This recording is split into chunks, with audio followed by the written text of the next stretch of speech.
तो दोस्तों golden boy Neeraj Chopra वैसे किसी परिचय के तो मोहताज नहीं हैं। आप अगर हरियाणा के हैं तो आप तो उनको बखूबी जानते होंगे, और बाकी तो अब तो देश और विदेश के कोने कोने तक भी लोग नीरज चोपड़ा को जानते हैं। लेकिन आज मैं नीरज चोपड़ा की बात आपसे क्यों कर रहा हूँ, ये मैं थोड़ा सा बताऊँगा। बड़ा इंटरेस्टिंग है।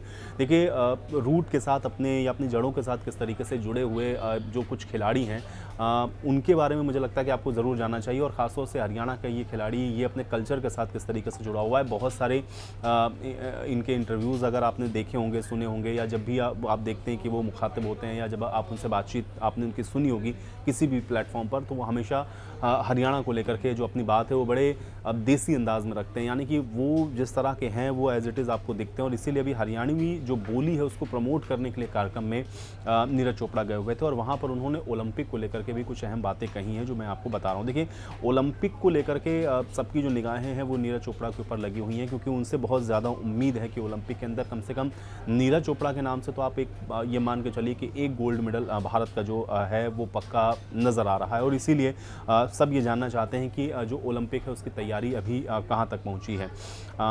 तो नीरज चोपड़ा उन्होंने ये कहा कि वो पूरी तरह से एक तरीके से ओलंपिक में जाने के लिए तैयार हैं। और दूसरा ये है कि ये सारी चीज़ें जो लगातार जो रेगुलर उनके प्रैक्टिस है उसके ऊपर डिपेंड करती हैं। और बहुत सारे उसके बीच में भी अभी टूर्नामेंट्स हैं जो कि नीरज चोपड़ा आपको वहाँ पर भी उसमें शिरकत करते हुए दिखेंगे।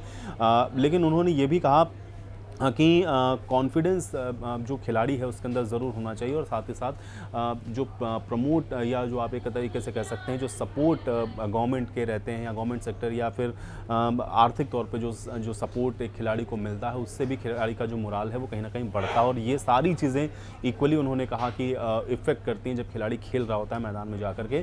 तो सपोर्ट की किसी तरह की कोई कमी नहीं है नीरज चोपड़ा को, ये बात भी उन्होंने कही। और दूसरा ये भी कहा है क्योंकि वो प्रैक्टिस लगातार कर रहे हैं, इसलिए पूरी उम्मीद है कि ओलंपिक के अंदर इस बार वो गोल्ड लेकर के आएंगे। उम्मीद करता हूँ कि जानकारी आपको अच्छी लगी होगी। मिलते हैं अगले वीडियो में।